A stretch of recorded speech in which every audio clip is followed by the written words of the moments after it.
ज्ञानतिमिरन्धस्य ज्ञानाञ्जनाशलाकया चक्षुरुन्मिलितं येन तस्मै श्रीगुरवे नमः।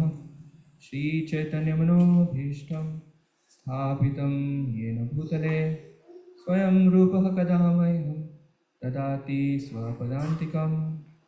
वाञ्छाकल्पतरुभ्यश्च कृपा सिन्धुभ्य एव च पतितानां पावनेभ्यो वैष्णवेभ्यो नमो नमः।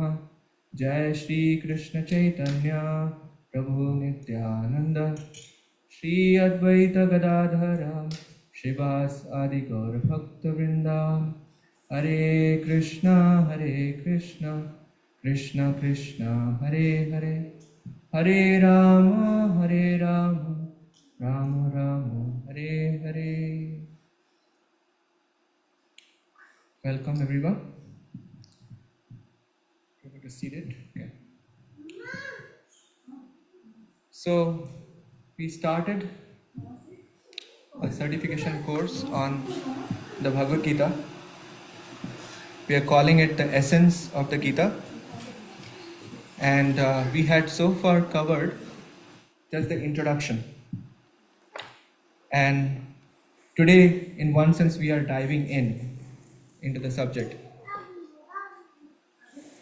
So the topic is matter and spirit, the essence of our existence. And this is going to be based on chapters 2 and 13 of the Bhagavad Gita. My goal is, after going through the whole series of 7 or 8 sessions, you would have pretty much got a glimpse of the whole Bhagavad Gita, and you will see the mapping of the chapters as we go through these presentations. Okay? So, this is a dialogue between Krishna and Arjuna. We saw how Arjuna became completely grief-stricken after seeing his family members assembled on the battlefield ready to fight. And Arjuna, after going through a lot of analysis, he sort of concluded that, okay, I'm not going to fight. And he concluded that I'm not going to fight. By the same time, he placed the matter before Krishna, and he accepted Krishna as his spiritual master. He said, Karpanya dosha upahata svabhava prichhami tvam dharma samudha cheta yash shreya syan nishitam bruhitanme shishyasteham shadhimam tvam prapannam. So Arjuna accepted his position that he is unable to really figure out what is the right course of action for him. So on one hand, he just gave up, but on the other hand, he also took shelter of Krishna to find out what is it that Krishna wants. Okay? So I presented this picture last time. So Arjuna is moving from a confused, bewildered state, and then the journey of the Bhagavad Gita leads him to reach a confident, clear state where he exactly knows what he is supposed to do. And not just he knows what he is supposed to do, but he also knows with what consciousness to approach the situation. So after Krishna heard basically 5 arguments from Arjuna why he doesn't want to fight. The 5 arguments that he gave were, number 1 is he was feeling that after going through this whole massacre, he may not be in a position to actually share his happiness with anyone, because nobody would be left alive. So what's the point? Secondly, he was obviously facing a bodily attachment towards those who have come to fight, and therefore he's not sure he's ready to fight. Third reason he's giving is that because of so much of killing, there will be sin that may get incurred upon Arjuna, and therefore he's fearful of receiving those sinful reactions. Fourth reason he gives is that with the killing of all these members who have assembled, there will be also killing of the elderly members who are keeping the tradition alive. And therefore, he is fearful that the tradition will get lost with the loss of the elderly members. And the fifth reason is just an indecision that we often go through. Both sides look compelling, but not able to make really clear decision about where to go. And furthermore, he sees Bhishma and Drona, these figures, who had been father figure for him, those who had provided him guidance on so many different levels as he was growing up. So he's saying, how can I even attack them with arrows? How is it possible? So in this way, with all these reasoning, Arjuna just gave up. And this is the point where Krishna is about to speak the Bhagavad Gita. Krishna did not speak until Arjuna said, okay, Krishna, please help me out. This is a very important quality of Krishna. He does not interfere with our free will. He only interferes when we want him to interfere. Alright? So this is where Krishna starts speaking the Bhagavad Gita. So how did Krishna begin? So Krishna first of all was smiling. You can picturize. Krishna was smiling. And then he says that Ashocyan Anva Shochastvam Pragya Vadanscha Bhashase Gatasun Agatasuncha Nanu Shochanti Panditaha. Krishna mildly chastises Arjuna that you are giving all these logical arguments, but you do not know even the basic foundation of what your arguments should be based on. And what is that basic thing that you need to know? And the basic thing is the difference between the living body and the dead body. What is the difference between living body and the dead body? You don't even know. That's what Krishna is chastising. So, Gatasun Agatasuncha Nanu Shochanti Panditaha. A person who is really a Pandit, they know the difference between the dead body and the living body. So, what is the difference? The soul is present and soul is not. Exactly. So, therefore, Krishna now says that na tu evaham jatu nasam na tvam na ime janadipaha na chaiva bhavishyama sarva vayam ataha param. Never was there a time, nor you did not exist, Arjuna, nor all these assembled kings, nor me, as in my original position, and neither in the future shall any of us cease to exist. So we are all eternal by nature. So Arjuna got this first understanding from Krishna, that we are all fundamentally eternal. So Bhagavad Gita begins with revealing our identity. Why is that very important? Because Arjuna was confused about what to do, what is best for me. And Krishna is saying, in order for you to decipher what is best for you, you need to first of all understand who you are. How can you even talk about what is the best thing for you if you don't know who you actually are? And Krishna is revealing that we all live sort of like a bipartite existence. We are all schizophrenia. That is the... We have two kinds of existential dilemma that we go through. Body, as far as the body is concerned, we see that it is perishable. It's always in a state of flux. It's changing. But at the same time, we always refer to ourselves as the same person. Right? And therefore, as far as the soul is concerned, it has a totally different characteristics. It has the characteristic of sort of maintaining its identity forever. And as far as body is concerned, it's always decaying. And therefore, it is important for all of us to understand that as we go through life, all we are doing is that we are entering into more increasing complexities of proprietorship. We just keep on picking things up and then start claiming, okay, this is mine, this is mine, this is mine. So, There is a nice example that is commonly given to establish this point. A king who has got 4 wives. Have you heard this? A king has 4 wives. The first wife, the king, is very much attached to, and likes to show off. I mean, she would be always kind of well decorated and would be sort of like a symbol of attraction. So wherever king would go, that queen will accompany as a symbol of possession. The second wife, would be the wife which would sort of like add value to king's sort of reputation. He would always, look up to that wife to claim, okay, look what I have got, that kind of thing. The third wife is that wife who would give advices to the king. So whenever the king is in difficulty, he would take some counsel from that wife. But the fourth one was the most neglected one.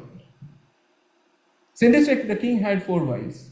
Now it so happened the king became old and then came to a time where he had to leave this world.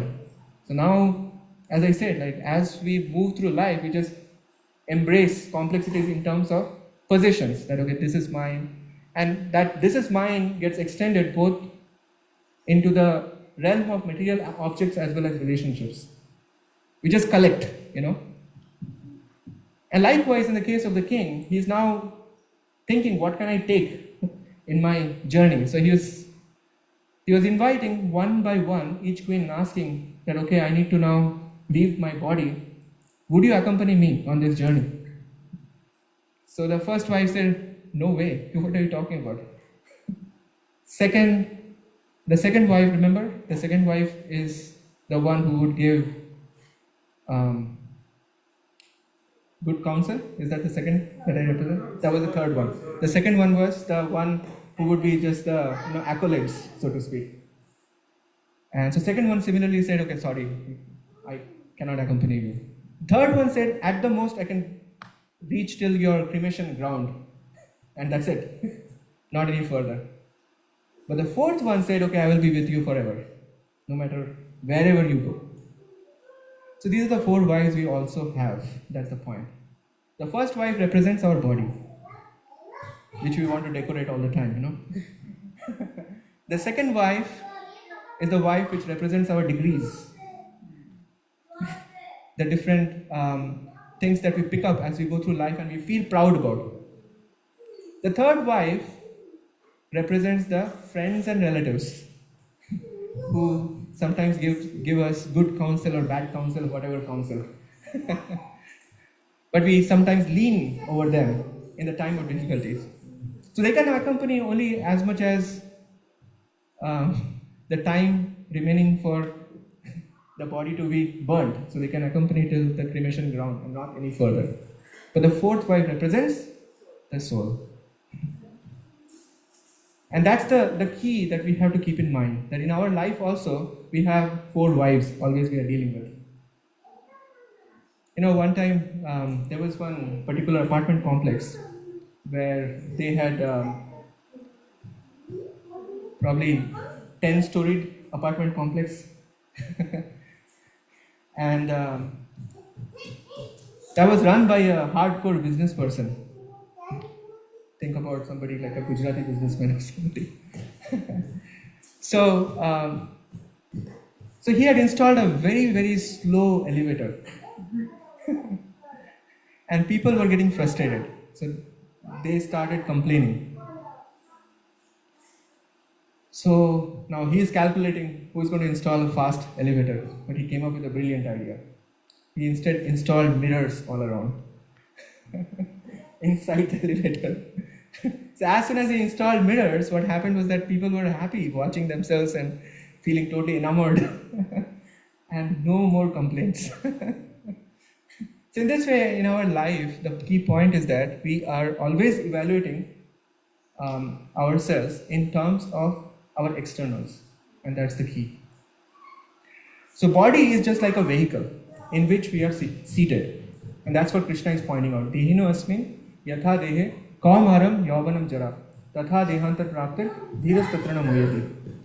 So it's like we are riding a vehicle and going through an experience. What kind of experience are we going through? The childhood, the youth, the old age. And Krishna is saying similarly, at the time of death, the soul just moves on to the next body. So tatha dehantara praptir dhiras tatrana muyati. So those who are evaluating this whole thing from the vantage point of the soul, they are not disturbed by that major change because they are used to seeing those changes happening anyways in the course of living in the current species of life. So according to medical science, every 7 years, every single cell of our body gets completely replenished. Every single cell. So you can imagine, like after 7 years, we have a completely new body. So if our existence is all about our bodily frame of existence, that means we are living many different identities, is it not? So there is a conflict there. You know, one time there was I think a ship of, it used to be called ship of Theseus, you know, and these Greek, they earned some victory with that ship, and therefore in order to preserve their story, you know, the story of that victory, they wanted to preserve the ship for the future generations to see that we won the victory. Now it so happened, like as years passed, obviously the ship is decaying. So they kept replacing each and every portion of that ship. So after many years have passed, you know, like centuries have passed, they pretty much had replaced the whole ship. So the key question that can be asked is that really the ship of Theseus after going through all these full replacement? So one may say, okay, it at least represents, but actually, if the identity of that ship is in relation to that the body of the ship, then you can say, okay, it's no longer there. Same point, like in our case also, if every cell of our body is getting replaced every 7 years, that means our identity cannot be in terms of the body, and that is the point. So Krishna presents, therefore, these are the two levels of existence we maintain. His body and the soul. But Krishna presents very beautifully. So I wanted to present how Krishna logically brings us into this conclusion. That as far as body is concerned, it is material and temporary. And as far as the soul is concerned, it is spiritual, eternal and individual. So the individuality of the soul is coming from 2.12, which I quoted. Natu evaham jatunasam. Like never was there a time my individual identity was not existing. And Prabhupada therefore in the purport makes a point that even when you get liberated, how can that individuality get lost? That's not supposed to be lost because it is not supposed to be temporary. It is associated with your being a spirit soul. So this is how beautifully Krishna presents. So he says, so first he points out that avinashitu tad vidhi yena sarvam idam tatam. How do we know that the soul is existing? How do we know that we are spirit souls? What is the symptom of our existence as a spirit soul? Krishna points out that it is consciousness. Yena sarvam idam tatam. The consciousness is felt in every nook and corner of our body. And just the very fact that we are experiencing the awareness of our existence, that means that we are a spirit soul, because the soul is the seat of that consciousness. So avinashi, that avinashi factor, the eternal factor of the soul, is making its presence felt in terms of the consciousness which is pervading the whole body. So avinashi tu tad vidhi yena sarvam idam tatam. Avinasham abhyasyasya kartum na kashit kartum arhati. And therefore, as far as the soul is concerned, there is no question of vinash. There is no question of destruction. And then immediately after that, Krishna says, Antavattu imedheya nityasya ukta sharirinaha. So Krishna is establishing the soul, okay, first, that okay, it is eternal. And then he said, Antavanta ime deha nityasya ukta sharirinaha. So sharirinaha, so dehinaha, sharirinaha, these are the terms used for the soul which is dwelling inside the body. So sharir or deha is the body. Sharirinaha means that which is dwelling inside the body. So Krishna is saying the body of the soul, not soul of the body. So this is 2.18. Okay. Krishna is saying Antavattu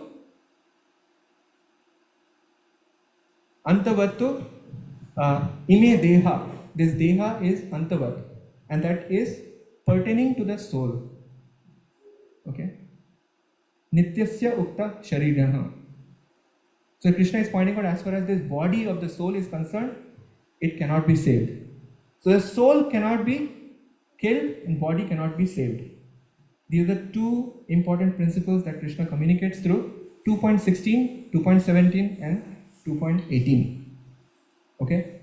Then Krishna says, like a concluding sort of verse, that na jayate mriyate va katachin nayam bhutva bhavita vana bhuya ajo nitya shashvata vayam puranam na hanyate hanyamane sharire. So this, as far as the soul is concerned, it is actually unborn. Ajo, nitya, it is eternal. Shashvata, it's always existing, ever existing. And therefore, na jayate mriyate va kadachin. There is no point in time you can say the soul comes into being or the soul gets dissolved. And in order to drive home the point, Krishna gives the analogy. What is the analogy he gives? Vasansi jirnani yatha vihaya sanyati navani dehi. So, vasansi jirnani yatha vihaya. Just like the old clothes, when they become no longer usable, you discard them. Jirnani. Right? So likewise, tatha sharirani vihaya jirnani anyani.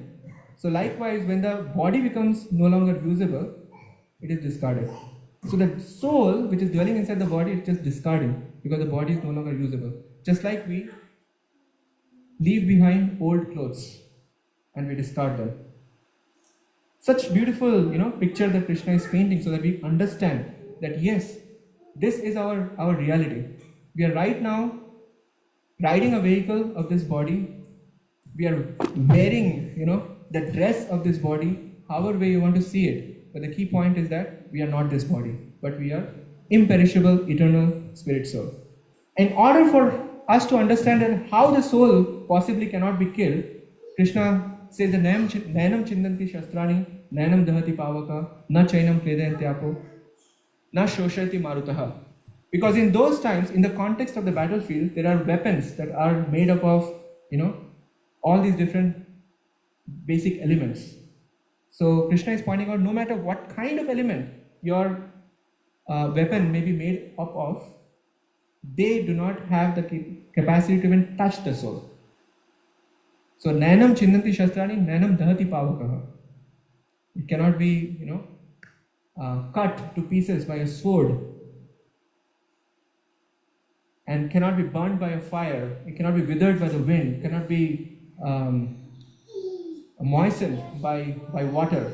In this way, the soul cannot be even touched, what to speak of getting harmed. And then Krishna is saying that jatasya hi dhruvar mrityu dhruvam janma mritasya cha. As far as we are concerned, when we are taking birth, from that time onwards, there is a guarantee that the death is certain. And for one who is really dying, birth is certain. So jatasya hi dhruvar mrityu dhruvam janma mritasya cha. And therefore Krishna is encouraging Arjuna that from the vantage point of the eternality of the soul and the temporal nature of this body, you should fight. Because you cannot kill anybody that is there on the battlefield, because the soul cannot be killed. Now that doesn't mean that now we get license for killing. the key point is that when there is an injustice and it is sanctioned by authority like Krishna, then when one is carrying out this duty of a Kshatriya, then that is justifiable. So just because the soul cannot be killed, that doesn't mean that one can capriciously now kill anyone. The example can be given just like when a soldier goes to the battlefield and kills so many enemy soldiers and comes back, that person is awarded the Purple Heart. But if that same soldier just kills the dog of the neighbor, that person is culpable. And that's the key. But I hope that gives you an understanding of how it stands from Krishna's standpoint. The soul is spiritual, eternal, and individual, and the body is material and temporary. There was a person who went to a doctor, and the doctor, after his diagnosis, he says that I have a good news and a bad news. Which one you want to hear first? He said, okay, maybe you can share bad news first. He said, you're going to die in 15 days. I said, what? What can be good then? He said, you have an Alzheimer disease and therefore you will forget that you're going to die. That's the good news. So we all are actually living a life of amnesia. So although we are spirit souls, although we are eternal, full of knowledge, full of bliss, but we are completely unaware of that spiritual condition. And therefore, somehow or other, if somebody can remind us, that would be great. Then we can live a different kind of existential reality. So this is coming from the 13th chapter, how we are living with the system that we have, the body and the soul. So this material world is made up of 5 basic elements: earth, water, fire, air, and ether. That's what is represented here. And these knowledge gathering senses, the 5 of them, the ear, the skin, the eye, the tongue, and the nostrils, they are extracting out sense objects.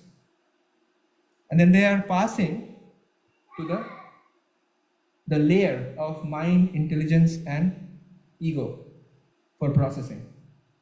And after going through all these filters, then finally we receive as a spirit soul. But there is another soul inside the body, and that's what is revealed in 13.23. Okay, 13.23 reveals that there is another soul in the body, and that soul is a transcendental.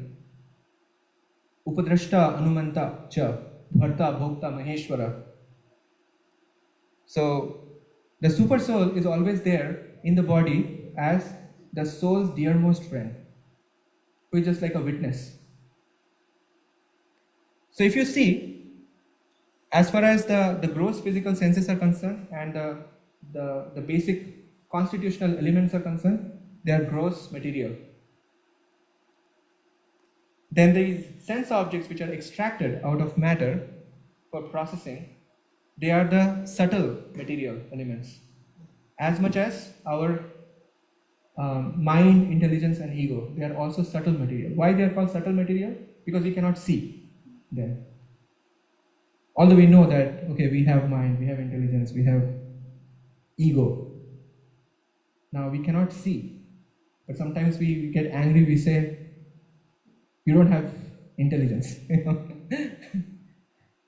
But we understand that although we cannot see, they exist, and that's why they are subtle material. It's material because it's also temporary. Okay? Anything material has the characteristic of being temporary. So it's subtle material. Subtle because we cannot see, material because it is perishable.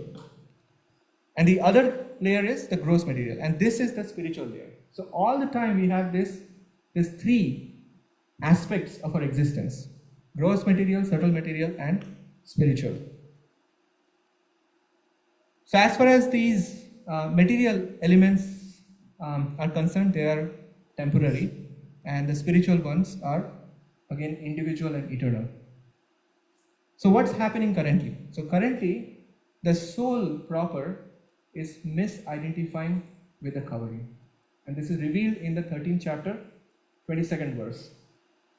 That Purushaha prakritisto hi bhungte prakritijan gunan karanam guna sangvasya sad asad yoni janmasu. We are going through different species of life because of our identification with matter. This material covering, which is ruled over by the three modes of material nature. And accordingly, we are receiving these emotions, the happy and the sad kind of emotions. Because this is the question that Arjuna can ask, that right now all my processing is through the lens of my body. Yes, I understand theoretically that I am not this body, I am a spirit soul, but all my interactions are in relation to this body. So how am I supposed to deal with that? And these are the things that make us happy or sad from time to time. So Krishna speaks a very important verse, 2.14. He says that Matra Sparshas tu Kanteya Shitoshna Sukha Dukkada Agma Paino Anitya Stan Sitikshasva Bharata. So Krishna is saying, so as far as the dualities of material existence is concerned, you cannot stop. Therefore, you have to learn the art of tolerating. There is no other way. You have to learn the art of tolerating. That's how you deal with this happiness and distress. Because they're just like seasonal changes, like Boston. Just last week it may snow, and then all of a sudden it may have 85 degrees Fahrenheit. So it's like that. So this is the very basic instruction from Krishna. That as long as you are identifying with the covering, there is still a solution. And the solution is tolerance. See, that tolerating, it is a key point. Tolerating is easy when you know it is temporary. Is it not? And that's why this properties of the material existence is important, because then you know that today it may be looking very nice. You know that next moment everything is going to crash. Or today nothing is working. And tomorrow again it will be fine. Alright. So now, after speaking about this difference between the body and the soul, difference between the eternal and the temporary, Krishna then goes into talking about what is Arjuna's duty now. So Krishna says, Swadharmam api cha avekshya na vikampitum arhasi. So Krishna is saying, Dharmad yudhyad shreyo anyat kshatriyasya na vidyate. As far as you are concerned, Arjuna, right now you have a role and responsibility as a kshatriya. So this dharma yudhya, this opportunity that you are getting to fight for the sake of dharma, for the sake of justice, this opportunity that you are getting, there cannot be a better opportunity than this. Because as far as your psychophysical nature is concerned, you are capable of providing shelter to those who are somehow or other oppressed by the aggressors. And therefore, Arjuna, it's your responsibility to give protection. That's your dharma. And for you as a Kshatriya, there is no better call than this. So therefore, the key point is that from these two kinds of levels of existence that we have, there are two kinds of duties that are emerging. So as far as the body is concerned, we all have a certain makeup of the body and the mind, and that's why it's called psychophysical. We all have a different kind of makeup of the body and the mind. And depending on that, we have certain propensities. And Krishna is going to go through a great amount of detail about this point. About 30% of the Bhagavad Gita deals with this. How to actually gainfully utilize our psychophysical propensities. It's 30% of the Bhagavad Gita. So, and as far as the soul is concerned, we have to see that that we have constitutional duty. So there is constitutional duty and there is circumstantial duty. The duty in relation to the body is circumstantial duty. The duty in relation to the soul is constitutional duty.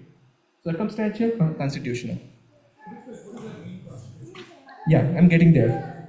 So the soul, as we heard, the soul is eternal, individual being. But then soul also has an eternal relationship with the source of its existence. So constitutional duties are those which pertain to fulfilling the requirement of the relationship that the soul has with the conscious source of its existence. And therefore, from this time onwards, this 2.41 onwards, the Bhagavad Gita takes a different turn. And Krishna says in verse number 39 that Esha te Sankhya Abhita Sankhya Yoga. And then from now onwards, Krishna is saying, I am going to talk in relation to Buddhi Yoga. So there is so 39th verse is Krishna transitioning from talking in relation to the difference between the body and the soul, and then getting into talking particularly how we can actually attend to our constitutional responsibility through the lens of the yoga of intelligence. So how does Krishna bring that point out? It is through 2.41. 2.41 is a very, very important verse. Vyavasayatmika buddhi ekeha kurunandana bahushaka yanantasya buddhiyo avyavasayinam. So Vyavasayatmika buddhi. What is this Vyavasay means generally? Vyavasay means occupation, right? Like generally business. So you can say literally Vyavasayatmika buddhi, you can say it's the business intelligence. Vyavasaya, but the point is that it's not just Vyavasaya buddhi. It's Vyavasaya Atmika buddhi. So it's the business of the soul. So what is the business of the soul? The business of the soul is to act in relation to the source of its existence, Krishna. And therefore Vyavasayatmika buddhi, Prabhupada explains in that purport 2.41, is actually faith. It's actually faith. He says that Shraddha Shabde Vishwash Kahe Shudrida Nishchay Krishna Bhakti Koile Sharva Karma Krita Hoy. So Krishna says that Vyavasayatmika buddhi is that unflinching faith in something sublime. And what is that unflinching faith? That simply by acting in Krishna consciousness, all that is desirable, they are bound to happen. Or all activities will reach their perfection, to say it another way. Simply by acting in Krishna consciousness, all activities reach their perfection. To have that faith is Vyavasayatmika buddhi. Now, I have analyzed this because it can be confusing. Like when Krishna uses the term buddhi, which buddhi are we talking about? Because throughout this, from pretty much 2.48 onwards, you are just going to see a very high concentration of two terms. Buddhi in different forms, and yoga and yukta in different forms. Krishna says in 2.66 that na buddhir ayuktasya na cha ayuktasya bhavana. If you are not engaged, yukta means to be engaged. If you are not engaged in spiritual life, if you are not engaged in Krishna conscious activities, then there is no buddhi. It's very, very interesting verse. Na buddhir ayuktasya. Because one may think that one is applying intelligence, and then that is actually buddhi yoga. But the key point here is that buddhi here is the derived intelligence. It is not the intelligence that we have. And that's why it is related to 10.10. That tesham satata yuktanam bhajatam priti purvakam. This is defining the engagement of the soul. This is defining the engagement of the soul. The satata yuktanam, the soul is always engaged in performing devotional activities. Then what happens from Krishna's side? Tesham satata yuktanam Bhajatam Priti Purvakam, with love and devotion. Dadami Buddhi Yogam Tam, Yena Mam Upayantite. Krishna is saying, I give that person the necessary intelligence by which that person can come to me. This intelligence is the intelligence that is being spoken of in the context of Buddhi Yoga. And that's why I'm providing the validation is 2.66, where Krishna is saying that na buddhir ayuktasya. If you are not engaged, then there is no buddhi. And na cha ayuktasya bhavana. And there is no question of steady mind. Interesting, no? So now, after this, Krishna delineates like how exactly to operate in this yoga of intelligence. So Krishna has pointed out, so there are two facets here. There is engagement of psychophysical propensities, right? Arjuna has been called to action. That okay, hey, you are a Kshatriya. For you, there is no better call to action than fighting for the right cause.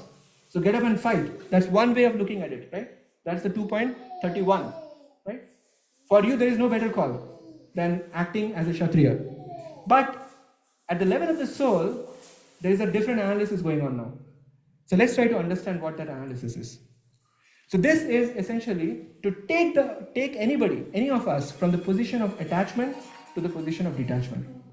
At any given time, we are just, so much engrossed in our affairs of life. Like when I started, I was saying that as we go through life, we simply just add on newer and newer possessions. And this way we add to our series of proprietorship. And we make our life very, very complex. And therefore it just adds to more and more attachments. The key question is how can one go from the position of attachment to the position of detachment?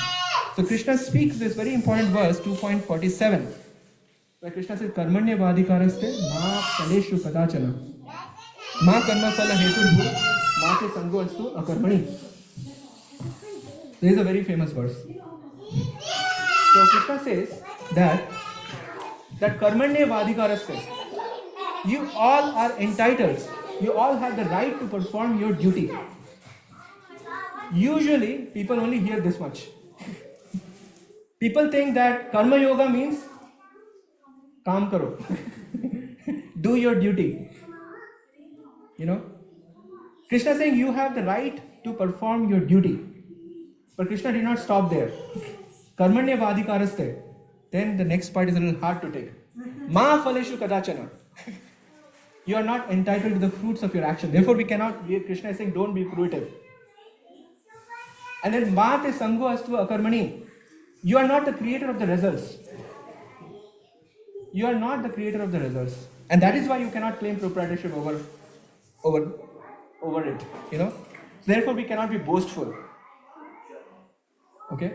In true sense of the term. We cannot be boastful because we did not create the results per se. We are not the cause of the results. So one may say, okay, if I am not the cause of the results, if I cannot enjoy, what's the point in working? So then Krishna speaks the last part, which is Nate Sangostu Akarmani. Don't get attached to inaction. So don't become irresponsible. So if you see the full verse, 2.47, be dutiful, don't be fruitive, don't be boastful, and don't be irresponsible. Understood? That's how Krishna is inviting Arjuna to enter into the position of detachment. But this is 2.47. Then Krishna says in the 2.48, Yogastha Kuru Karmani. If you remember, I quoted 13.22, which we said. What did we say? Prakritis. So Purusha, we are usually Prakritisto. We are situated in Prakriti. And in this way, we are trying to get the happiness and distress of this material world colored by the modes of material nature. And this way, we are transferring from one form of species to another. Right? Because we are Prakritistha. But here Krishna is saying, Yogastha Kuru Karmani. Sangam Tyaktva Dhananjaya. This is where the point of attachment comes in. Sangam Tyaktva Dhananjaya. Give up your attachment to the results of your activities. Yogastha Kuru Karmani. Sangam Tyaktva Dhananjaya. And then Krishna says, this is a very interesting point. Siddha Asiddha Samo Bhutva Samatvam Yoga Yuchyate. So this is where Krishna defines what is yoga. He says that Siddha Asiddha. Siddha means what? success, right? Asiddha means failure. I can say perfection, not siddha can be used for perfection also. But success or failure, you are beyond that. Sama. You are possessing the quality of equanimity. How can you do that? You can do that only if you are not claiming proprietorship over the results. If you are applying the 2.47, only then you can be sama. And Krishna is saying that sama, that equanimity is what is yoga. And then Krishna said, Buddhi yukta jahati iha. Ube sukrita dushkrita. Same thing. You take shelter of buddhi and you become actually transcendental to both good and bad activities. So Bhagavad Gita's message is not about just, avoiding the bad activities, engaging in good activity, but it is to engage in transcendental activities. So buddhi yukta jahati hiya ubhe sukrita dushkrita. Get the point? Right. And then Krishna says that so this is basically yoga karmasu kaushalam. This yoga is the art of all work. And that is why Srila Prabhupada defines Buddhi Yoga in the 2.39 purport as that Buddhi Yoga is actually the quality of work in Krishna consciousness. It's the quality of, it defines the quality of your work. Okay, so what's happening here? So now Krishna is detailing. So one may say that, okay, I'm ready to become yogastha, Kuru Karmani, apply all my intelligence in serving the Supreme Lord. Okay? But then there are senses which are constantly attracting us. They are derailing us. So you can think of something like this. So there is the mind, there is the intelligence, and the self. The self is actually identifying with the mind. The self is identifying with the mind, and then it is reaching out. So it is explained that Indriyanam hi charatam yan mano anu vidhyate. Indriyas are always, grazing, like charatam, always going here, going there. Indriyanam hi charatam yan mano anu vidhyate. With that, by taking shelter of the mind, like mind wants this, mind wants to avoid this, and depending on the mind's interest, is going here, going there. Okay? So Indriyanam charatam, yan mano anu vidhyate. And then Krishna says that tasya harati pragyam vayur navam ivamvasi. Even one sense, even one sense attracted to a particular sense object, it can pull the intelligence down. And that's what is being pointed out. Therefore, yatato hi api kaunteya purushasya viparshitaha indriyarthan vimudhatma. So, haranti prasubham vanah. So what happens is that as if like there is a force acting upon us to actually steal away our intelligence. Because intelligence is, my point is that intelligence is acting as the most important vehicle here to connect with the transcendence. And therefore, intelligence is what is under attack. So one can keep these points in mind that even one sense object is sufficient to derail the mind. The mind needs the guidance of the intelligence. And the third is that the senses, they need defined engagement. So what is the solution therefore? How do we deal with these uncontrolled senses which are actually coming in the way for us to make connection? And that is 2.61, where Krishna is saying, Tani sarvani sayamya yukta asita matparaha vashehi yasyendriyani tasya pragya pratishtita. So it's about engaging all the senses in the service of the Supreme Lord. Yukta asita matparaha. This is the important verse which actually completes the whole picture of Buddhi Yoga. This is the verse by which one can apply Buddhi Yoga. And this is the secret of fixed intelligence as well. So Krishna, therefore, essentially is saying that it is not sufficient to just move from attachment to detachment, but you have to move into devotional attachment. And the basis of devotional attachment, you will have fixed intelligence by which you can practice Buddhi Yoga. because the protection really is coming um, from Krishna. So now, in order to drive home that point, Krishna lays down how the intelligence can actually fall down, can be subjected to fall down. So he says that dhyayato vishayan punsa sangas teshu upajayate sangat sanjayate kama kamat krodha abhijayate. So what happens is that there is some kind of contemplation to enjoy a particular sense object, and from there is a bond that gets formed, that there is a sangat sanjayate kama, now I want to enjoy, and kamat krodha vijayate. But usually, like, we cannot satisfy every single desire that we have. There will be always a greater store of desires that we can that are going to remain unfulfilled, and therefore at the end, like, we experience frustration, right? So therefore, kamat always, like, desires lead to frustration. Kamat krodha vijayate. There is krodha, and then krodhat bhavati sammoha. Sammoha means bewilderment. I've seen somebody getting angry. Pretty much they forget everything, or we can put on ourselves also. Sammohat smriti vibrama, we lose memory. And smriti prangshat buddhi nasho. At the end, it comes down to buddhi nash. That's the point I wanted to make. And therefore, at the end, there is loss of intelligence. And buddhi nashat pranashyati. That's where the actual destruction happens. Pranashyati. So the question is, how does Krishna actually help us get over this? So immediately following those verses, Krishna offers solution. So that was 2.62 and 63. This is 2.64 and 65, where Krishna offers the solution, how to actually guard against this fall down. So Krishna says, Raga dvesha vimuktestu vishayan indres charan atma vashe vidhyatma prasadam adhigachati.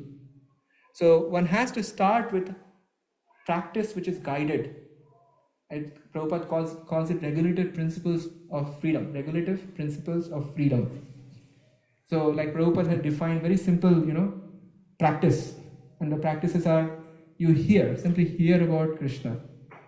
Hear the instructions of Krishna and just try to apply. And the second is chant Krishna's names. So hearing and chanting, these are the two very basic practices that have been given. And then with these practices, if we are receiving under guidance, then what happens is that leads to rebuilding the connection that got lost. Remember, like I gave that analogy, that right now we are all forgetful. Remember the example of the Alzheimer patient, right? We are forgetful. And therefore, that connection, once it is built, then that leads to freedom. Atma vashe vidhyatma. It's kind of looks paradoxical. You are actually binding yourself to certain practices, and that becomes actually the cause of your freedom. The simple analogy can be given, just like the difference between kite and a soccer ball. If you look at the kite apparently looks, getting controlled under the hand of somebody. The string is in the hand of someone. But that kite can freely fly, because of that control. It is under the control of somebody, the string. But soccer ball looks free, apparently, but it is free to be kicked around. So similarly, here the point is that Atma Vashe Vidhyatma Prasadam Adhigachati. That becomes the entry point for receiving prasad of grace. And then it is stated there that prasade sarva dukkhanam hani rasya upajayate. That grace leads to getting rid of all miseries. And prasanna cheta hi ashu. Ashu means very quickly. With prasanna cheta, with blissful heart, buddhi pariya avatishtate. So what gets restored is again intelligence in a happy state of the mind. So sadhana leads to happiness or eradication of miseries, happiness, and ultimately restoring our intelligence, by which we can apply the yoga of intelligence. So overall, Krishna presents three basic levels, you can say, in this section of the Bhagavad Gita. The default level is this. What is the default level? Vayur navam ivamrasi. That's like a boat which is trapped in the middle of the wind, and it is just swayed here and there. Just like the sense object, like the one sense, dwelling on the sense object with the spirit to enjoy is good enough to derail the whole intelligence. So likewise, this picture is showing like how the wind can sweep this boat. So therefore, this is the default platform for all of us, which is the platform of sense gratification, where we just get kicked around by the complications of this material world. But then Krishna is leading us to the next level. So what is the next level that is possible? When you are, so Krishna gives, this is 2.58. Yeah, Krishna gives the example of a tortoise. So tortoise can at will, wind up its limbs. When does it wind up? When it doesn't have any use, just wind up. So Krishna is giving advice here. So just like that, when you are facing all these material attraction, if you can at will withdraw your senses away from the sense object, it would be like following the example of a tortoise. Yada samharate chayam kurma anganiya sarvashaha. And then Krishna says that indriya arthevya tasya pragya pratishita. So in this way the senses remain controlled. So this, I'm calling it non-material level because you are at will withdrawing the senses. You're not interacting. So when Arjuna heard so many occurrences of buddhi and yoga, so much, he asked, Sita pragya se ka bhasha? Samadhi tasya ke ishwar? And then Sita der kim prabhashat? Kim asit brajeta kim? Like how does the Sita pragya function in this world? How does the Sita pragya sit? How does he move around? How does he respond to different situations of life? In other words, how does he not react to circumstances of life? And how does he deal with different circumstances that are thrown at him or her? So there, in response to that, Krishna is giving this example of the tortoise, how he sits. He sits by withdrawing the limbs inside. This is the Sthita Pragya. And therefore, Indriya Arthebhya, even though the sense objects are present, it's not attracted. It is able to withdraw. Like, I don't want to engage in sense gratification. So the examples of these kind of folks would be Brahmavadis, for example. Like those who are situated in Brahman, they would say, okay, I don't want to interact with material world. But then Krishna takes us to a higher level. And Krishna takes us to a higher level by giving a very important formula. And the formula is present in 2.59, where Krishna says that Vishaya vinivartante niraharas dehina rasa varjam rasa upyasya param drishtava nivartate. Krishna is saying that as far as the sense objects are concerned, they will always have these attractive features. But then if you have developed higher taste, you will not be swayed by them. Because you have something better to look, And that's the key point that Krishna is making in 2.61 also. When you engage all the senses for my pleasure, then what happens is that you receive this transcendental intelligence so that you are able to control all the senses. So the controlling of the senses is directly in relation to engaging them in Krishna's service. And that is where Krishna gives this third analogy. There are three analogies you can see, right? The boat swept in the ocean because of the wind. The second analogy, or the analogy of the tortoise, which is withdrawing the limbs. And the third analogy is very beautiful. He says that just like an ocean is constantly getting poured by so many rivers. There's so many rivers that are just entering. Now, if you look at the ocean doesn't feel like agitated. Okay, so many rivers are coming. It's still peaceful in the middle of the ocean. So likewise, Krishna is pointing out for a person who has really transcended this material world, they would be operating just like that peaceful ocean, where the desires are coming in. Now, this is the key difference between the previous analogy and this analogy. Because the previous one, I'm not going to interact. Here, the desires are flowing. The desires are there. But it's almost like a desire with a transfer function. Transfer function in the sense, you want to now have the desires oriented towards Krishna. Krishna, I want to satisfy you. Like you see a beautiful rose. The default position is what? oh, beautiful rose, it's for me to enjoy. The transfer function, when it gets applied, oh, this beautiful rose can be offered to Krishna for his pleasure. So that's how na tu kama kami. So that person doesn't act on their desire, doesn't act on their desire, but simply dovetails it for Krishna's pleasure, and this way operates from a higher taste. So this is 2.70. So 2.70 and 2.59 are related. And likewise 2.68 and 2.58, it pretty much is the same. You can see where Krishna is summarizing that, like, tasmat, yasya mahabaho nigrahitani sarvashaha, like all the senses Krishna is hammering on that you need to control. And then he uses the same last part, that indriyani indriyarthebhya tasya pragya pratishila. It has the same connotation as that 2.58, which is that tortoise example. So Krishna's focus is giving us, again hammering on this point, all the senses must be controlled. And that's what he summarizes in 2.71 also, where he says that vihaya sarvan, vihaya sarvan, vihaya means to give up, sarvan partha manogatan, whatever desires are there, all of them you have to control. But on what basis?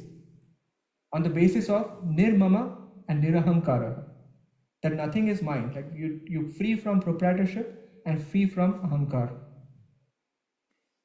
So nispriya, so three qualities are mentioned. Nispriya, which means free from all desires. Pumans charati nispriya.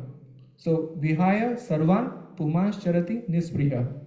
How nirmama nirahankara, like no proprietorship and no me and mind, no me and mine kind of thing.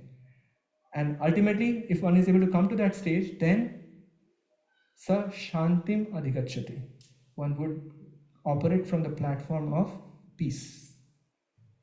Otherwise, there is no peace. And therefore, Prabhupada refers to this important verse that Krishna Bhakta Nishkama, Ataiva Shanto. So, real desirelessness is not about becoming a stone, but the real desirelessness is about having a transfer function on the desire, which is basically redirecting those desires for the pleasure of the Supreme Lord.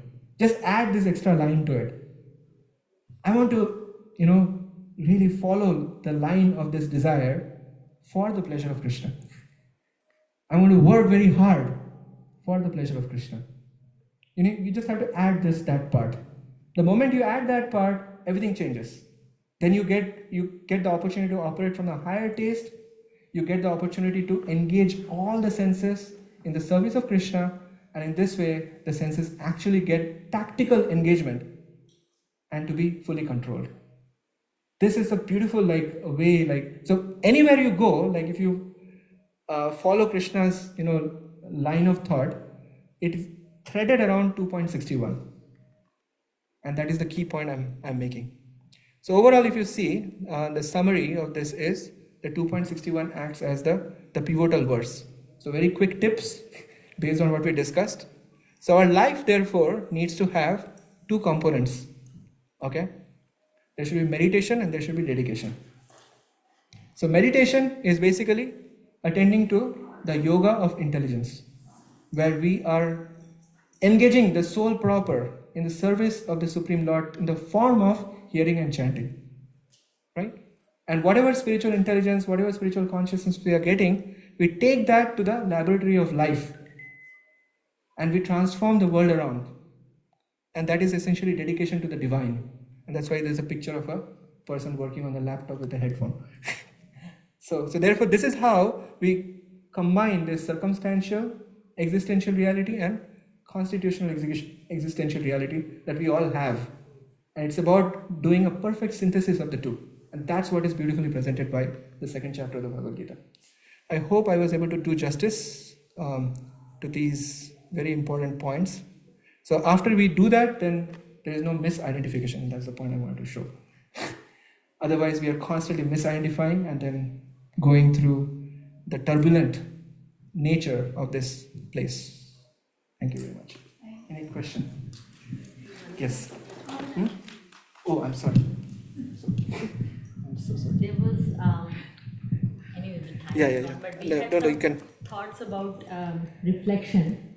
So No, no, you wanted to also speak on it. that's okay. That's past now. We will. So we'll take a couple of minutes, 5 minutes, and there are two prompts. One is like, what circumstances in this world hinders you from dedicating yourself to the divine? Like, what are the challenges? And the second one is, what are the various ways you have felt loved as a reciprocation back from the divine? The two prompts. So you can pull out your phones and note down. This is for your own personal reflection. Like we talked about different difficulties and falling down and then going up. So either phones or notebooks, whatever. If you need a paper, we can try to arrange. Yeah, first is, what circumstances in this world hinders you from dedicating yourself to divine? Second is, what are various ways you have felt loved as a reciprocation back from divine? This is the Buddhi Yoga. So please think about those. I'm also writing mine.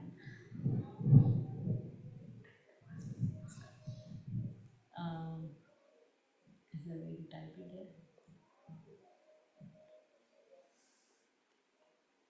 It's okay. Oh, I'll disturb the recording.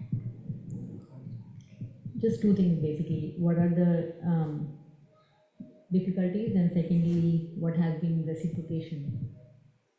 That's it, just.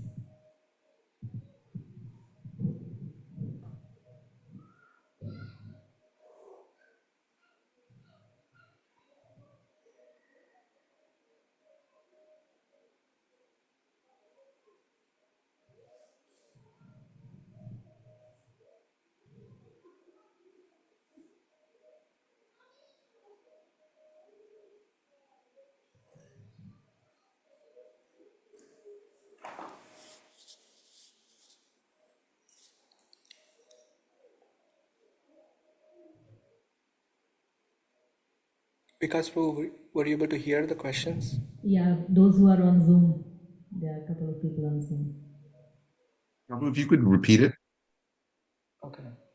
So, first question is, what circumstances in this world hinders you from dedicating yourself to the divine? Yeah, you want to type it there in chat. Okay. What, Can what you- you do? What circumstances in this world hinders you? Can you repeat that? What circumstances in this world hinders you from dedicating yourself to divine?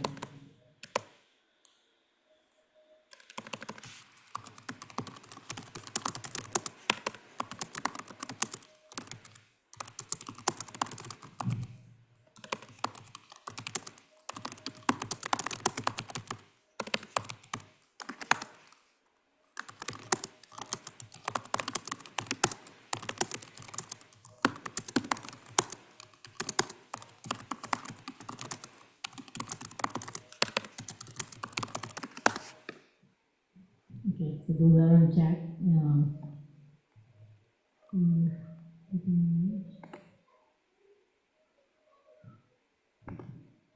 Okay, I didn't get the second question well, but now I Sujata Mataji, are you there?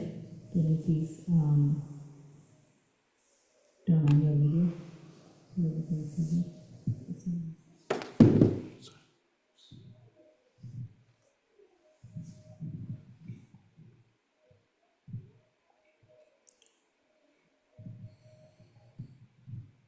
Okay, maybe 2 more minutes. Or if we are done here, then anybody wants to share anything? turn it on. I think one thing I like to share. Hindrance. is time management. So what should we say next time? Yes. For me, hindrance will be if I'm too happy, I forget about God. And if I'm too sad, then also I forget about God. I don't forget about God, but I think why this happened to me? Why did Krishna protect me or something like that? So if I'm too happy, I just forget about God because I'm enjoying things. If I'm too sad, and I'm like just angry at Krishna.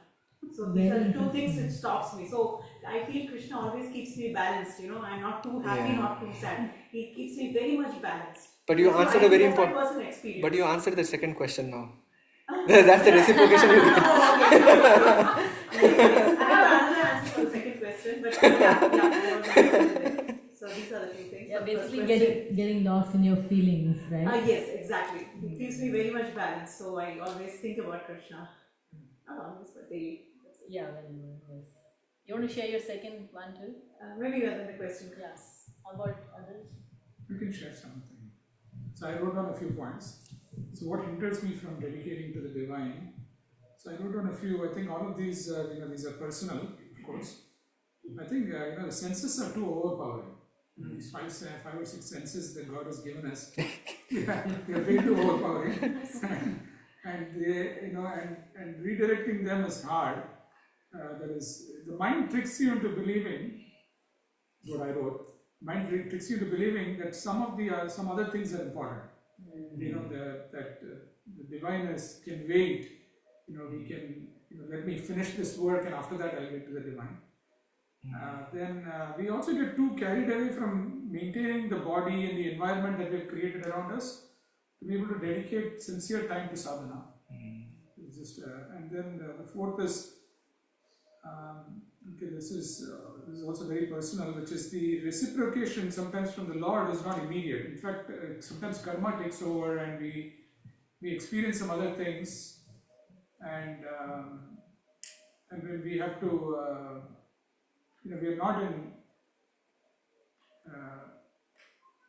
in a state of even happiness or anything like that most of the time. So we feel like sometimes the faith, as as Prabhupada called it, but faith is not very strong. So we feel, when we're dealing with problems, particularly, we feel like we are the proprietor. Only I can deal with this problem. God cannot help me right now. I have to deal with it. So I just thought of that. Another way of saying it is we think we have better solutions than God. Yes. Or we're not patient enough to wait for God. We're not patient enough to say, we say, let me deal with this. I have to deal with it myself. And sometimes that's true. God expects us to work through it too. Yeah. He doesn't want us to sit idle. Very true.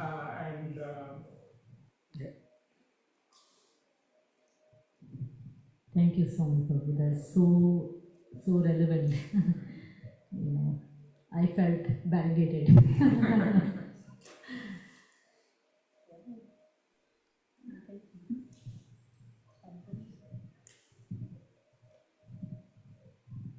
Reciprocations. So please go ahead. You were talking about love and what was the second question?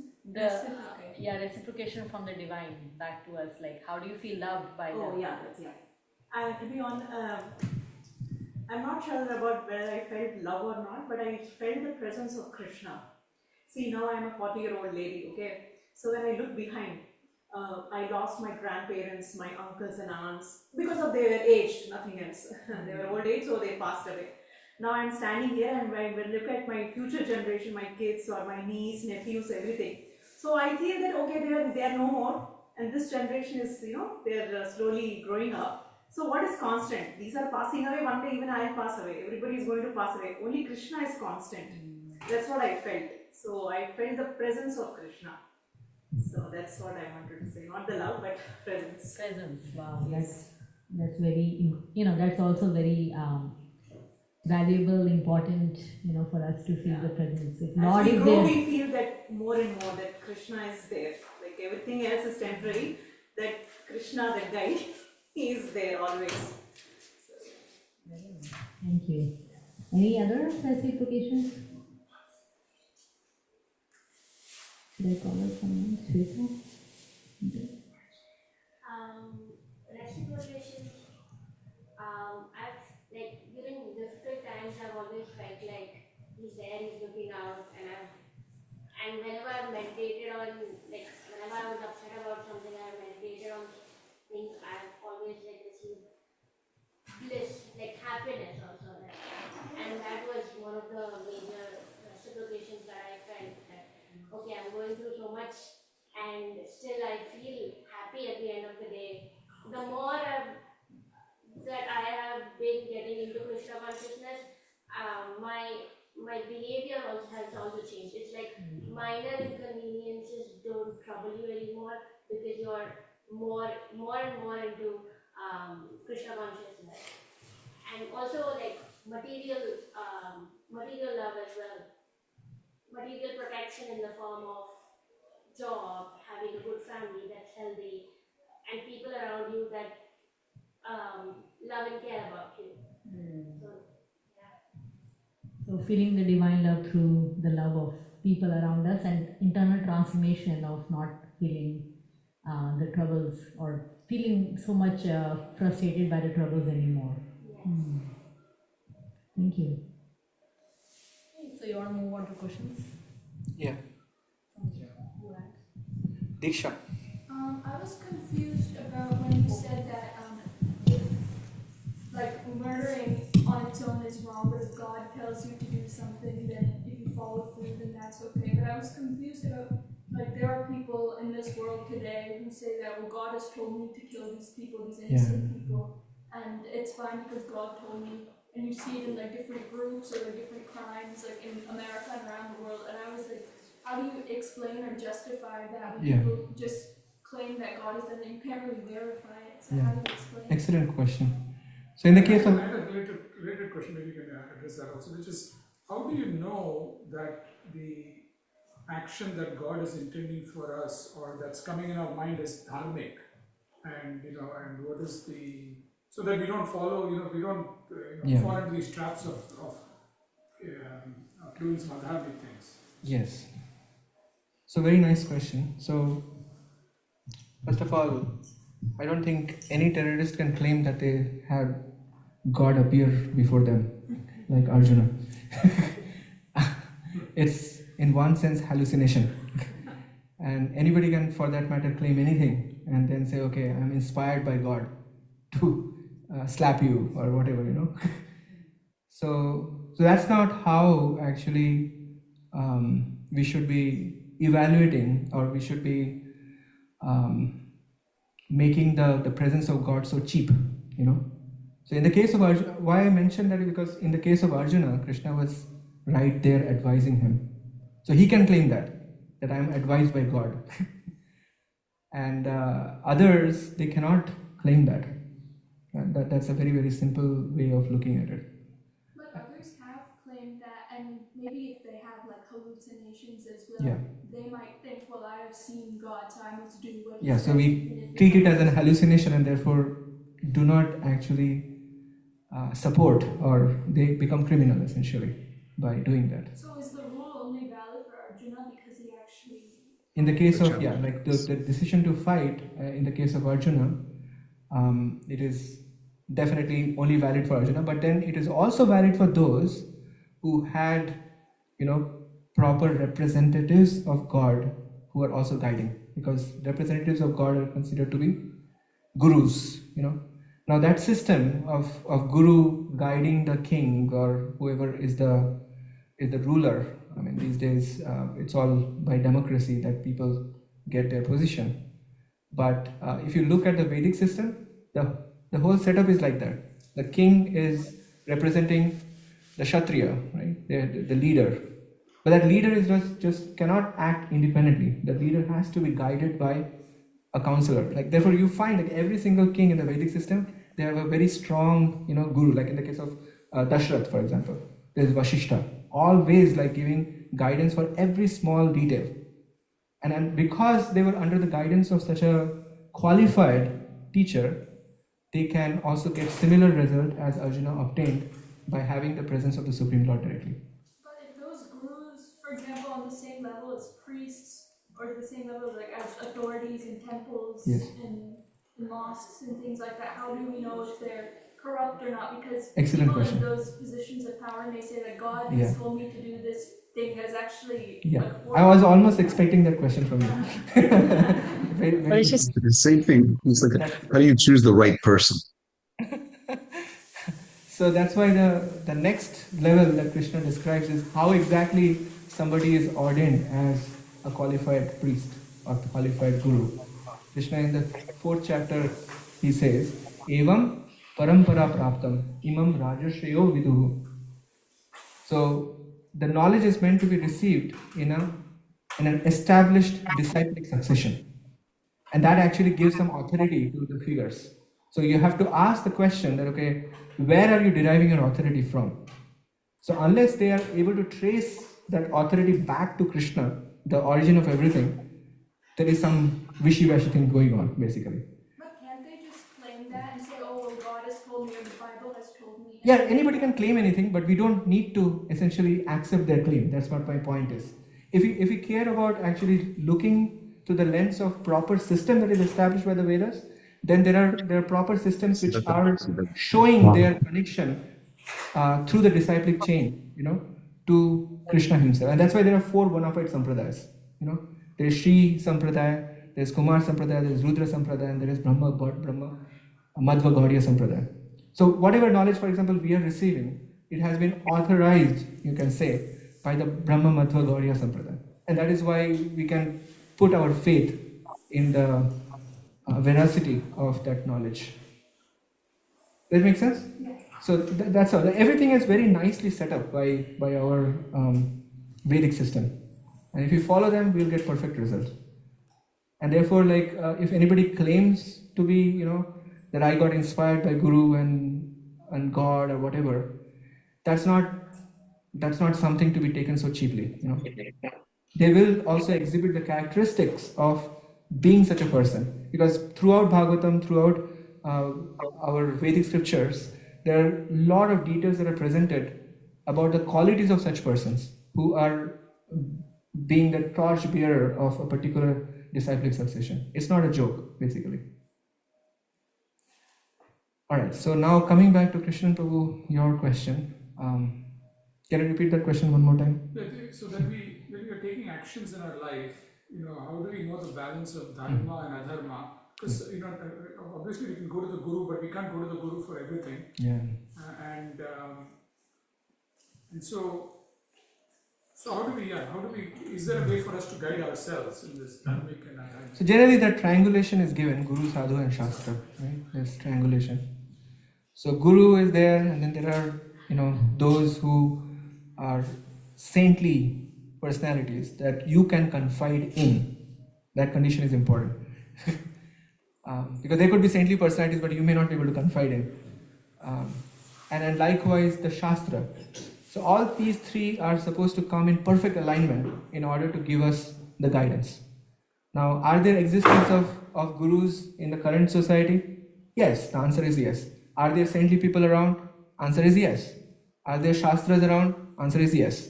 And therefore, there is every opportunity for us to take guidance.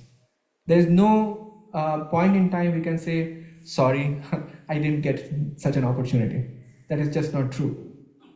And that's the point. Now, another point is that as we go through life, we cannot just ask Guru every single question, right? Which is valid. And therefore, sometimes we are also, based on our own sadhana, our own relationship with Krishna, our own strength of prayers. There are certain things which are, awakened from within. And you would know when that happens. And when you are in front of Krishna, really in that begging mood, that Krishna, please help me. And there is definitely going to be reciprocation back from Krishna also. And that's why Krishna says, Tesham satata yuktanam bhajatam priti purvakam dadami buddhi yogam tam yena mam upyantite. In that purport, Srila Prabhupada actually mentions this, that one can be inspired from within also. And we know that inspiration from within comes through the super soul, right? Because Guru is considered to be the external manifestation of that internal Chaitya Guru or super soul. So everyone has that opportunity to take internal counsel as well as external counsel. But it is much better like to have the opportunity to validate. That's what I would say. Otherwise, people will just say, okay, I'm just managing my life with my Chaitya Guru. Because the problem is that our mind is also very tricky. And therefore, at any given time, we can be tricked. And so if you want to be on the safe side, it's always a good idea to enter into discussion. I have seen this quality in my own spiritual master also. Like this time, he wanted to meet Radhanath Maharaj so much because he wanted to discuss something, like that's something that that he doesn't want to just take an independent decision. This is a perfect example of that triangulation that we are talking about. So one may think that okay, I'm a guru figure, therefore I can make my decision.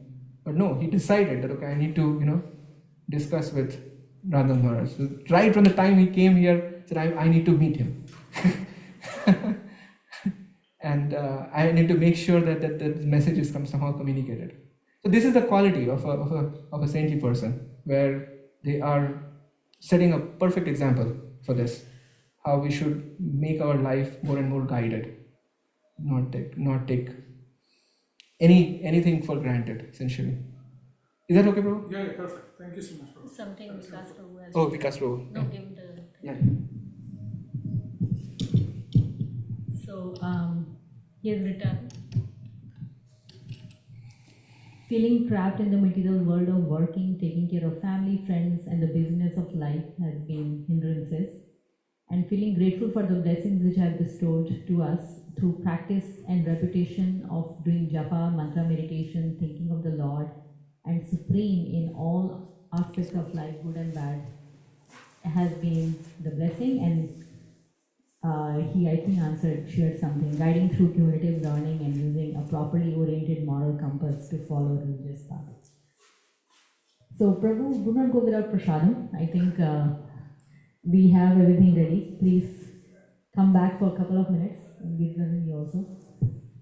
So, I think we will carry on with question and answers while we are having, food, dinner, if there are something that we want to discuss, and we can run it up here.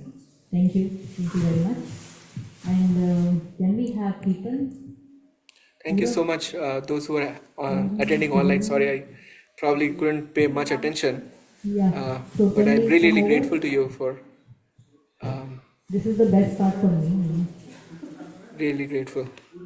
Looking forward to it. Thank you, Prabhuji, for sharing with us and allowing us to take part. I'm so sorry we couldn't make it in person. Thank you. Hope to see you next time. Absolutely. It's always good to see people in person, I absolutely agree with you. And nice to see you also. Shika. Sorry, Shikaji. It's all good. Hare Krishna. It's all good. You're looking well. Hare Krishna, Prabhu. Hare Krishna. Thank you, Prabhu. Wonderful session, Prabhu. Hare Krishna.